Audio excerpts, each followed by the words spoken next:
Bonjour et bienvenue dans ce deuxième prototype JavaScript sur le formatage des dates et des heures. Il ouvre une série de 3 prototypes en succession rapprochée. On va vous les sortir un jour après l'autre autour de cette même thématique. Aujourd'hui, le formatage des dates et des heures. Demain, le formatage des intervalles de dates et d'heures. Et après-demain, nous sortirons celui sur les dates relatives, les distances temporelles. Alors on va commencer par regarder rapidement ce qui existe à la base sur Date depuis ES2 ou ES5 pour les plus récents.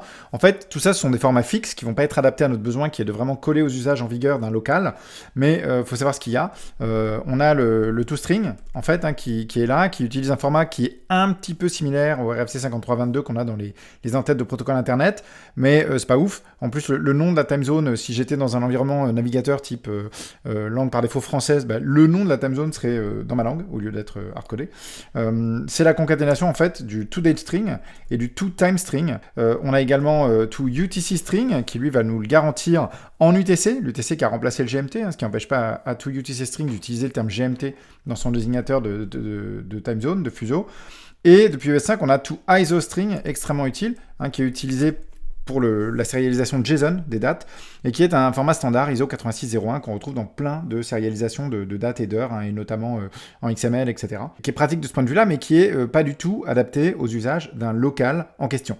Donc, en général, qu'est-ce qu'on fait dans ces cas-là? Lorsqu'on a besoin de respecter les usages, historiquement, on allait chercher des bibliothèques. On allait chercher Moment, ou Loxon après Moment, ou alors DateFNs, ou Day.js, ou plein d'autres, JSJoda, tout cela.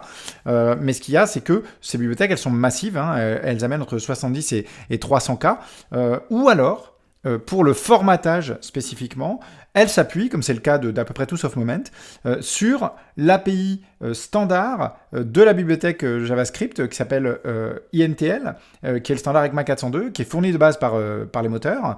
Et du coup, la valeur ajoutée, dans le cas qui nous occupe, qui est vraiment de suivre les usages dans un local, la valeur ajoutée des bibliothèques, elle est nulle. On peut directement travailler avec l'API INTL. Alors, concrètement, comment est-ce qu'on utilise cette API? On va utiliser dans ce prototype son type DateTimeFormat. Le DateTimeFormat prend un ou plusieurs locales, qui sont donc des chaînes BCP47. Par défaut, si on ne le précise pas, il va prendre le local par défaut. Là, je suis dans un environnement où le local par défaut, c'est ENUS. Et donc, j'ai beau être un 26 octobre, et bien j'obtiens un 10-26-2022. C'est-à-dire que je suis également dans un style de date court. Et on peut bien sûr tuner ça. On peut lui donner le français en général, le français de France. Moi, je vous encourage à toujours utiliser au moins le nom de la langue et le code de pays. Il y a également des tas de variations possibles, mais c'est vraiment au moins ces deux-là qui sont pertinentes. Et on peut, et c'est là que c'est tout à fait intéressant, parmi les multiples options, se concentrer sur les options qui honorent les usages en vigueur dans le local, et donc notamment le DateStyle. Donc le DateStyle, on peut l'avoir à short, donc là on est en français, on est à 26.10, on peut l'avoir à medium, c'est un petit peu plus long. Alors en français, ça veut dire que on va avoir l'abréviation du mois. En longue, on a le mois en entier, et en full, on aura le mois global. Ça, encore une fois, ce sont les usages en France. Si je vais en Allemagne, là, effectivement, je vais avoir la totale. Bon, vous voyez qu'il y a les séparateurs tout à fait différents. On a le point de l'ordinal, on a une majuscule, on a une virgule après, etc. Et vous voyez que, par exemple, en Allemagne, le medium n'utilise pas d'abréviation pour le nom du mois. On reste en numérique. De la même manière, si je vais plutôt au Japon, je vais rester en numérique là-dessus. Par contre, avec le medium, il est comme ça, il est assez particulier, il y a du slash. Pareil pour le short, quand je commence à avoir du long, on va utiliser pour le coup des katakana qui sont là pour indiquer, c'est vraiment le format qu'on voit un peu partout ça. Voilà, il s'agit de l'année, il s'agit du mois, il s'agit du jour, etc. On peut également donner évidemment des styles pour l'heure. Par défaut, l'heure n'est pas utilisée, et on peut tout à fait aller chercher de l'heure en disant voilà, DateStyle full, et on va pouvoir mettre un TimeStyle. On peut mettre que le TimeStyle, d'ailleurs, on n'est pas obligé d'avoir la date dans l'affichage. Et donc pareil, là on a du short. Donc là, comme je suis sur un DateStyle qui justifie une conjonction, eh bien en français je vais avoir ce A qui apparaît, d'accord, que je vais retrouver également sur du long, mais qui par exemple en français n'est pas dans les usages pour les dates numériques, ou en tout cas courtes. Là je vais avoir une virgule. Et là, j'ai même pas de virgule. Là, je suis vraiment sur un format extrêmement court.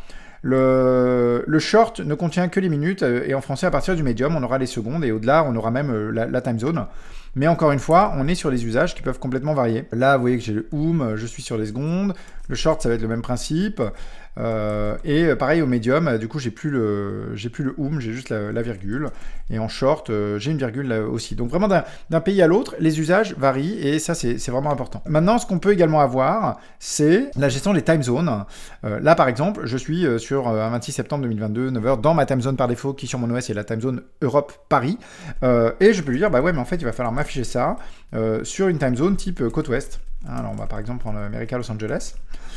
Et vous voyez qu'il sera minuit en fait à ce moment-là. D'ailleurs, si je l'affiche en US, on a cet affichage complètement improbable où 12 AM n'est pas après 11 AM en fait. Hein, il est 12 AM, c'est minuit, il est après 11 PM. Bah là, ça marche. Par contre, ça va gérer hein, toutes ces petites blagues de décalage parce qu'en temps normal, la France, on est à 9h de la côte ouest, sauf une semaine par an, dans le passage de l'heure d'été à l'heure d'hiver, où la côte ouest, vous voyez, le 26 novembre, il n'y a pas de problème, on reste à minuit.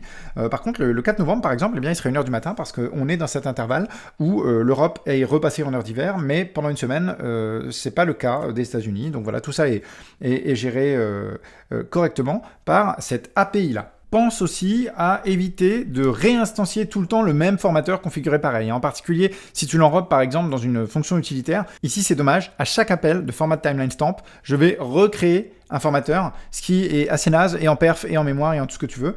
Donc lorsque c'est toujours un peu le même, faut pas hésiter à le sortir dans une constante du module et réutiliser ce même formateur encore et encore et encore. S'il y en a plusieurs par langue, il n'y a pas de problème, tu fais une correspondance entre les codes de langue et les formateurs, voilà, tu vas les chercher, il n'y a pas de souci. Mais effectivement, ça va être tout de suite beaucoup plus intéressant. En revanche, si tu fais du one-off, vraiment occasionnellement, tu as un ou deux besoins vite fait de formatage qui d'ailleurs n'utilisent pas nécessairement les mêmes formats ou la même langue ou quoi que ce soit, et que c'est vraiment occasionnel, tu peux utiliser un raccourci, c'est-à-dire qu'au lieu d'être obligé de faire un truc du style new NTL machin, format ta date, hein, si je reprends mon when de tout à l'heure, bah, au lieu effectivement d'avoir ce formatage-là, tu vois, il est là, 26 octobre 2022, 9h, etc., tu peux tout à fait utiliser un raccourci, tu vois, une méthode sur date qui s'appelle toLocal, alors string ou date string ou time string, suivant ce que tu veux. Là, j'ai besoin des deux, donc je vais vraiment utiliser un toLocal string. Et hop, c'est pas date d'ailleurs, c'est when. Et tu vas avoir ce petit raccourci de syntaxe qui te permet effectivement d'avoir exactement la même chose. Il va te créer le datetime format pour l'occasion et transmettre les options que tu as transmises puisqu'il les prend à l'identique. C'est juste que si tu fais un toTime string, tu ne peux pas filer des options sur la date et inversement pour tout dateString et les options sur les heures. Mais ça te permet de faire un peu plus court si c'est vraiment un besoin one shot.